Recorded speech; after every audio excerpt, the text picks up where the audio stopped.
another actual reproduction pattern of someone that had one out. It's by the Historical Society as well. Is that rickrack on that bodice? No, ma'am, it's lace. Pardon? It's lace. Okay. It's Couldn't lace. tell from here. Yeah, it's lace. You want to hear the They really purple didn't one? have rickrack until about 18, That's what I was or about, coming- until 1920 was when rickrack really Oh, came. that's where I was going. Yeah. The other thing I have done is I have, in getting into the bonnets and making those, I have wanted to learn how to make my own lace because you really didn't go out and buy lace like they did. Everything was handmade. So I have learned and taught myself how to make lace. And I'm in the process of making some lace to put on bonnets. She also does bobbin laces. I'm kind of with- a, what they call a purist, and I really like the real authentic look. So this is a skirt that has a fancy bottom. I got this, saw this in a magazine, ladies magazine of the period. It was just a small little line drawing at the bottom of the page. They would give you maybe a paisley pattern that you could embroider on something. They would give you, they give a lot of line drawings of things. This was just a little line drawing across the bottom of the page that was labeled trim, okay? So it was a trim idea for ladies at that time to use, however you saw fit. At the time I made this, we had learned about a skirt called a turn skirt. And a turn skirt was a skirt that either something had happened to the bottom of it, okay? Maybe it had gotten frayed from dragging on the ground and through the mud. Maybe it had gotten caught on your wagon wheel and ripped a hole in it.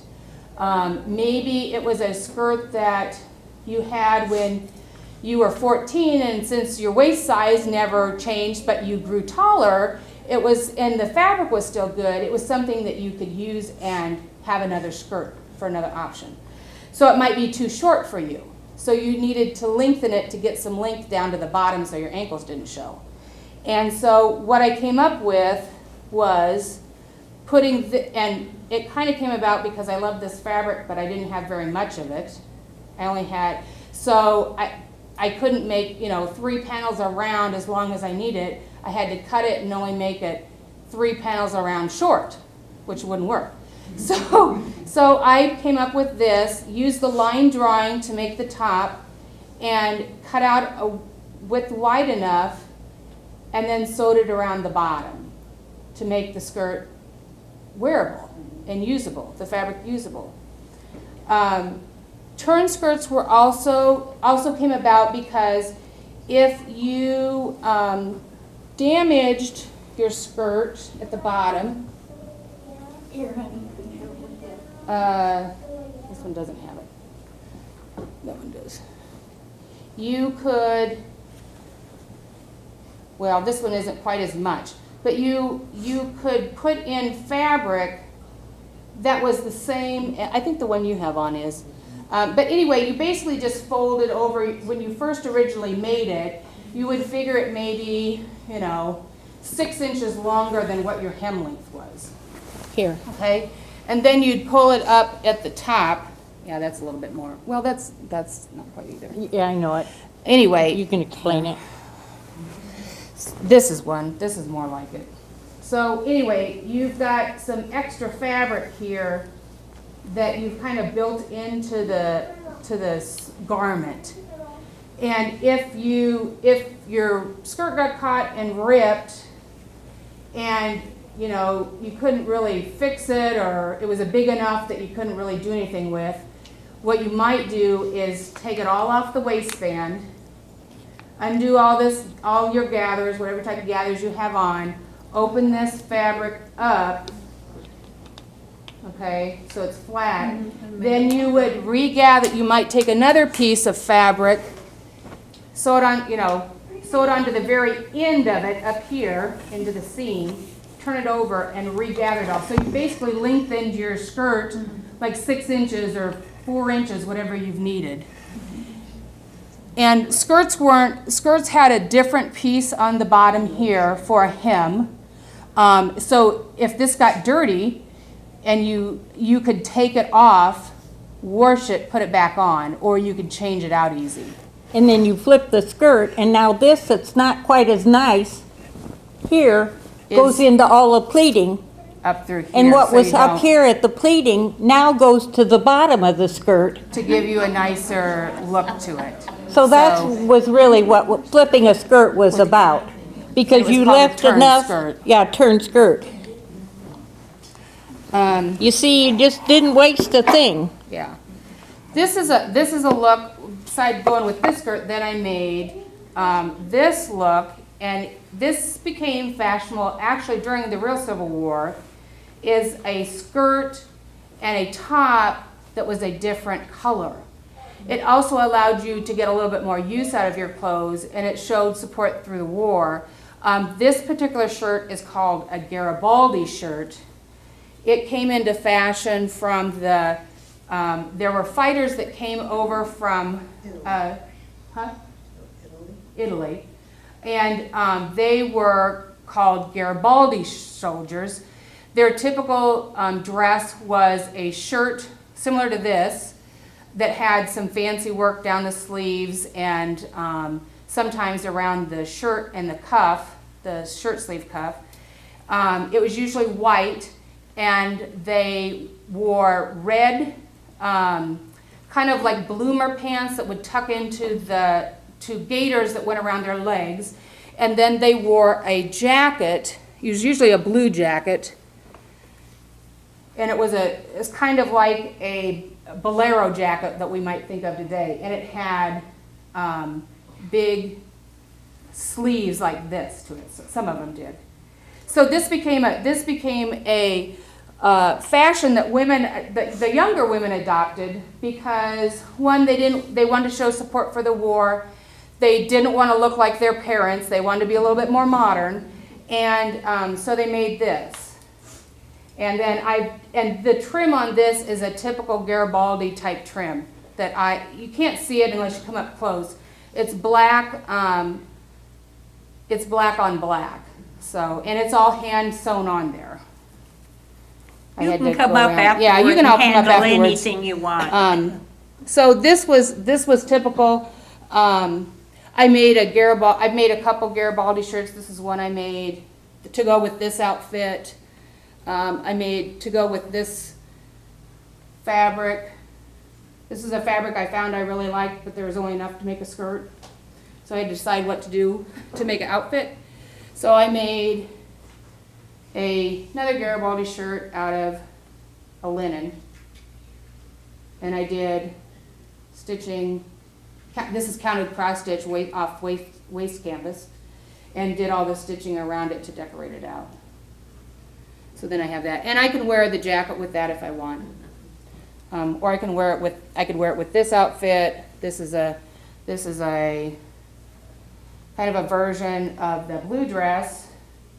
It's called a Swiss bodice. Did they have the boppers then? They did. Trim was pretty big. They did a lot of trim if they could get it. If not, they would use fabric and make self-trim, like off of the dressing gown. They do self-trim around the skirts, very elaborate self-trims. This is just another top that I can wear with either this skirt. I can wear it with this skirt if I want. It's kind of wild, but there's an actual photograph I have. I can pull them up later if you're interested and want to see the originals. A photograph I have of a lady. She actually has a print skirt on with a white and black striped top. Pretty different. So it gives me a little bit more play with my outfits that don't have to have so much fabric. Feel like I have a new dress. You know, maybe I can't afford a whole new dress, so I just make a top. You know. They also had sleeves. Yeah. These are just Those are an oversleeve for my Civil War. no, these are my sleeves for under Oh, my I'm thing. sorry. Your sleeves, if you wanted a You know, you had a jacket like this. You can kind of see the sleeves are kind of a trumpeted shape. You actually wanted them to stand out, to kind of sit around. So you would wear this sleeve underneath. This sleeve would be starched, really heavily starched. And you'd wear the sleeve and it would hold your top out, your sleeve out. They also had these as over sleeves as the war became and women started nursing in the war. You didn't have a uniform. You wore your typical day dress or work dress into the hospital or wherever they have the soldiers. You would make a sleeve similar to this. You could pull it around like this. We also have some that you just put a straight pin here and here. They're not quite as full. And you put that over your dress so it protects your dress Here's when you're my in sleeve. taking care of everybody. Here's her sleeves that aren't quite so full. So you would, just slip it up like this and protect your dress. You take care of people. Now, how much it's really going to protect the dress, really, but Well, that you was their- starch those you- really, really stiff with starch. And the starch then acts as a Barrier. resist or a barrier for all of that medical waste that gets into your clothing. And when I reenacted as a, and then you'd have to cover your hair some way, so you'd make a little puff up your hair. and that is from an actual picture. That's a very typical nursing uniform. So, and they had to provide, nurses back then, they first weren't even allowed, there was a lot of, men didn't want them in the hospitals, and there was a lot of, resistance from society for women to come in the beginning of the war. But as the war went longer, they realized they were going to have to do something because all the men were going to fight, and they had a lot more injuries than they ever thought they had. The political mechanism of the time thought that the war was only going to last maybe 3 months. It lasted 3.5, 4 years. So society's expectations changed a lot as the war went on. And more men came home with some injuries and things like that. So women had to provide their own uniforms. There wasn't any kind of a uniform store you could go out and buy a uniform at. So. Did they make their buttons out of oyster shells then too? Mm-hmm. Is that mainly what they made them out of? Nope, they made them out of wood.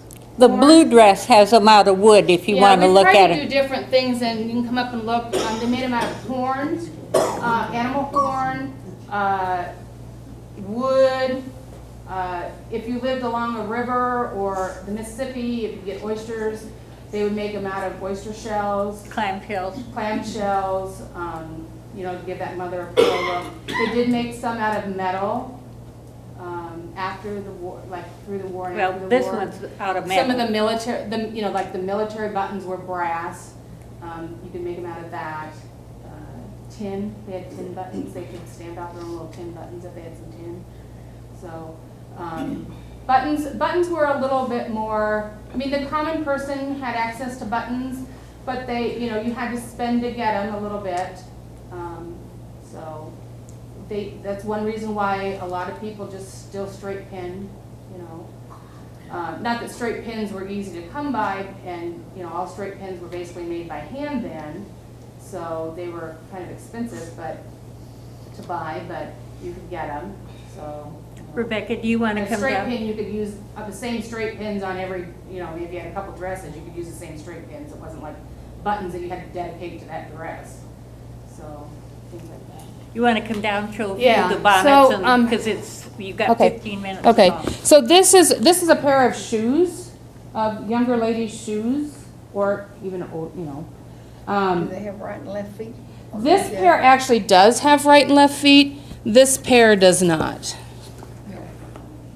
So, this pair is probably a little bit of later through the Civil War with the elastic in it. Now these both are reproduction pairs from a gentleman from Canada that does authentic reproductions. This is a side, what they call a side lacing. So, and then they did have boots that were similar. They would be straight-toed, like everything was straight-toed through the Civil War, and then, but those are like your typical, like high buttoned or they're laced. This is all I wear. Rebecca likes a lot of the different things, but these are the typical. Your laced up. typical, you know, Are they laced boot. comfortable? Pardon? Are they comfortable? Yes, they are. And the other thing, I told Rebecca to move on, here I am, but the corset is really comfortable. I have had a lot of back surgery and back problems, and I really, for a while, would wear those to work every day because they would be comfortable on my back doing nursing. Great. They would have made you stand up? They did, but they Also- also gave me that support in Yes, through here. Yes, yes. Go ahead, honey. So we'll move on to like the head garments. You basically always had to have your head covered. If you were dark complected, like tanned, it showed that you had to work for your living. So it wasn't as even if you did have to work for your living, you wanted to look like you didn't, you know? So you kept your head covered at all times, and it was just society that a woman had to have her head covered. So like even in the home, you would wear a covering. It also too was because you didn't shower every day like you do now. You probably bathed once a week if you're lucky, and so it helped to keep dirt and that off your hair to keep it a little bit cleaner. This is a outside bonnet. This is kind of typical to what you would use maybe in your garden if you went gardening, or if you were in the Midwest here on the prairie. It's all corded. This is made off of an original that we found. So it comes out over your head, kind of protect your head a little bit, your face, protects your shoulders. It also protects your garment a little bit from the sun and that. Everything had big ties. It's not really practical, but they just did. They had big ties. So, you know, like that. And I've made a couple different ones. This is the one she wears. She wanted something a little bit more subdued. This was a fabric I fell in love with and wanted something a little more flashy. We've got stuff in there from the display. So that's mine, a little bit more flashy. So you also had, this one I didn't never get it in. You also, a lot of originals had a piece in it of the fabric a strip of the fabric that they would just sew into the garment. So if you got a rip in it or got a hole and you wanted to mend it, you could actually take a little corner out of this, you know, turn it around, turn all the edges under and mend it. And it would as you wash the item, it would launder at the same rate as your original fabric. And they could hang on to it too. You didn't like, where did I put that? I don't know where I put that. So it stayed with the garment. We found that, we haven't found that so much in clothing, but we have found it in some of the workwear, the headwear stuff. And this is called, this particular type style is called a slat bonnet. A lot of the people going west use these because they could roll them up, stick them in their, you know, pocket, in their wagon, whatever, at night after the sun went down. They had some cardboard. They could use cardboard slats in it to keep the stiffness. You could use like thin wood slats, almost like what we have as shims nowadays. You could use that. It's also flat. The other one we had pinched and tacked, but you could leave it flat, and then you just take a straight pin, pin it up with a straight pin to kind of give it some shape around your head. That way you could launder it easier. If it's flat, you can launder it easier than if there's pleats in it. This is kind of what it looks like. You guys can try these on, I don't care what these. So it came, you know, you'd pinch it like that. It would come out, stand out around your head. And then there's another tie that tied around the back of your neck. Yeah, you could if you wanted. So that, the one thing with this is you don't have a lot of peripheral vision with it. If you put it on, it's kind of different. So when you want to talk to somebody, you actually have to turn your head, you know. But it protects a lot of the sun and that. So that's that. This is a pretty typical day cap. Older ladies wore caps that were more like that. Younger ladies wanted something that was probably a little more fashionable, not like what their grandmothers wore. So there was a lot of patterns for these in the ladies' magazines, lawn drawings, and I mean pages and pages and pages of them. This just kind of clips. I put combs in it to make it accessible. You just kind of flatten it out like this, clip it in. So, you know. This is another one that is just, it's all white. You would just literally take a pin and pin it through your hair up here. And these like are called little lapels. And they actually, you didn't tie it, they just hung free for the fashion of it. This item, back to the clothes, this is a what they called an undersleeve crinoline. So if I wanted that dress to puff out, the sleeves to puff out, and there were a lot of different sleeve styles in fashion at that time. Some were straight, like kind of like a coat type sleeve, very tight fitting coat sleeve.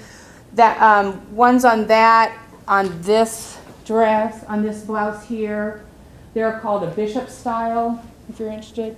But if you wanted it to stand out, you'd tie on this would be starched, really heavily starched, like your petticoat and your apron and that. And you tie that on and it'd puff out like this, and it'd hold your sleeves out. So, okay, so the bonnets. Bonnets were changed through the periods. This is a bonnet from around 1840. Okay. Very high up here, kind of comes around, ties. It just has caning around the buckram to hold it. It's not really heavily stitched. This is a bonnet called a drawn bonnet. These were pretty popular. These kind of came in more around 1862, 1863.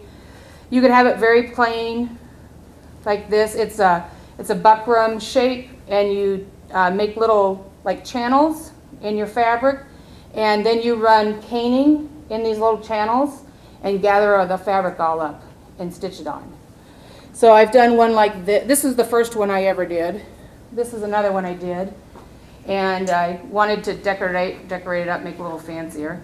So I took the peacock feathers and the flowers. They did a lot of trims on their flowers. They would have actual bonnet trimming parties, the women would, and if you had like a church social, it might be something that you do is have a bonnet trimming party during the church social, and you would bring different trims that you had. You would take your bonnets, the trims off all your bonnets, and you would trade them with each other. And then you could decorate, and you'd have basically a new bonnet, you know. So some of the literature says that a bonnet should look as light as a feather, that it should just blow away in a light wind. So they also had bonnets for mourning. Mourning became very in vogue with the death of Prince Albert. Queen Victoria never left, or always grieved him, never came out of a mourning state. And with, they there was mourning, but it wasn't as widely adhered to until the Civil War. With everybody, you knew like half your community might die in the Civil War, the men. So everybody was in mourning at some point. There were stages of mourning that you would have, depending on how you knew the person that died. If you were a sister, you might observe a 1-year mourning period. If you were a niece or a nephew of, like your aunt died, you might, or like a friend in the community died, you might show mourning in support for that family, but you would only do mourning for maybe six months.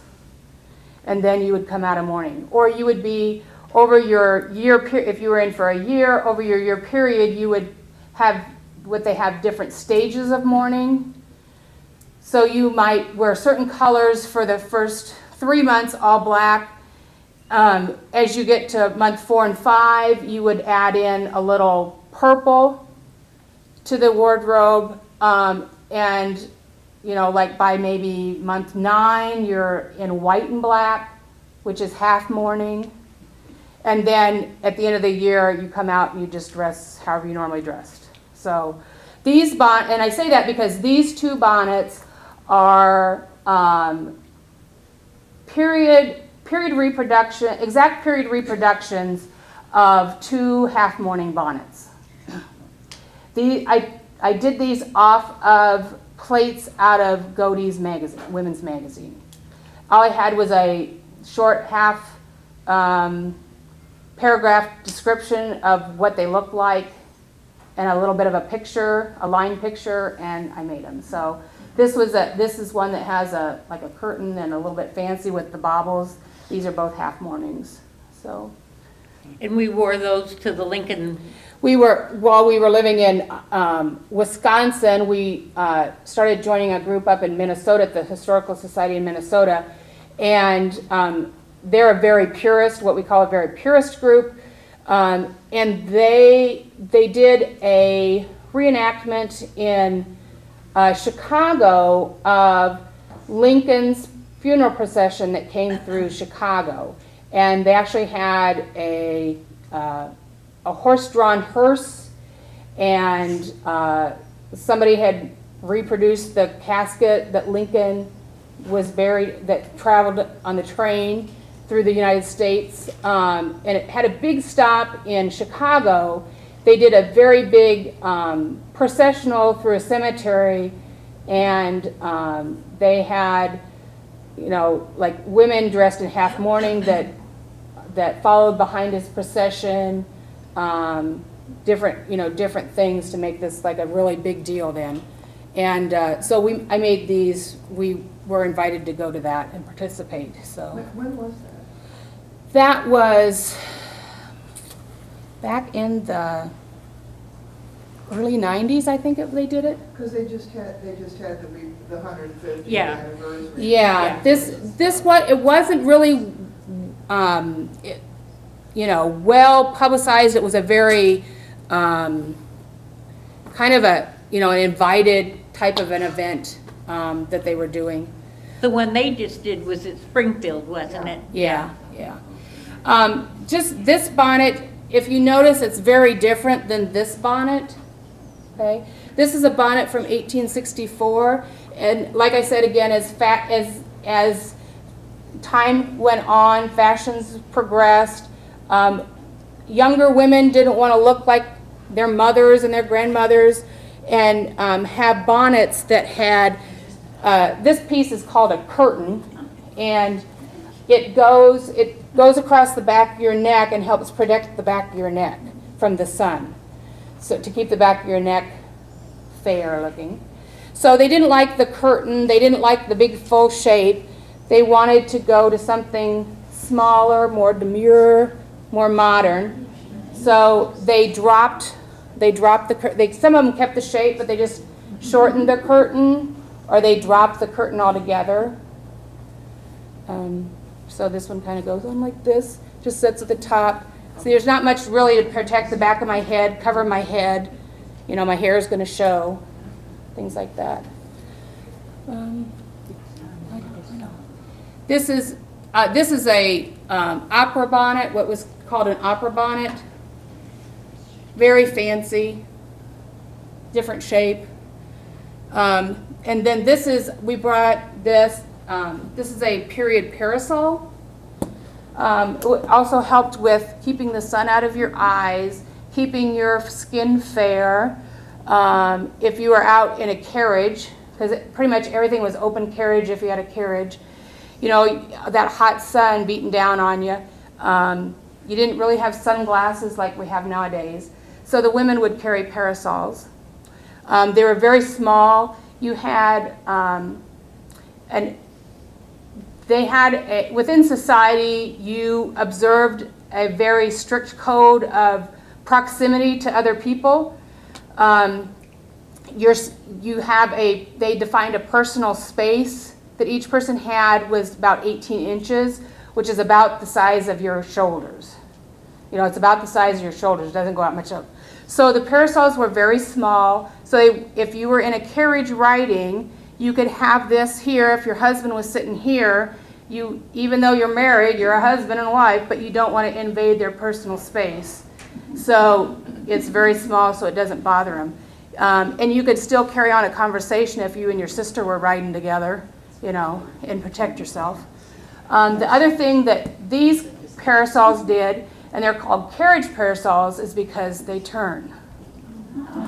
Okay? A lot of people, if they have these, they think, oh, that's broken. It's like, no, it's not broken. It carriages. It's supposed to do that. So you could, you know, if my mom was sitting here, I could do this. It wouldn't stick out quite so much. And, you know, we could converse, and I could put it wherever I needed to cover the sun coming in. Parasols were typically black because of all the mourning that was going on, things like that. It's a very basic, easy color. They do get very fancy. Some of the handles are bone, very intricately carved bone, coral. Some of them are different colors. There's brown, there's white. They're covered with silk, so the silks can get pretty flashy. They also had them with a white lining inside instead of the black. You might have black outside, white inside. You might carry something like that if you're in half mourning. You could carry that. They had lace covers, like handmade bobbin laced covers that would go over the tops of them you could get. So very fancy and kind of, you know, a fashion. It was a way for women to express their fashion sense and that, because women didn't have a lot of rights and a lot of abilities. So through time, if you study fashion and over time, that's really how women were able to express their opinions, is through fashion and what they did. So, Do you have any questions? I know we've covered a lot, Rebecca. Do you know what went into making the starch that they would have used? Was it sugar water or? they used a lot of potato starch. Potato starch. Sugar was very expensive back then and was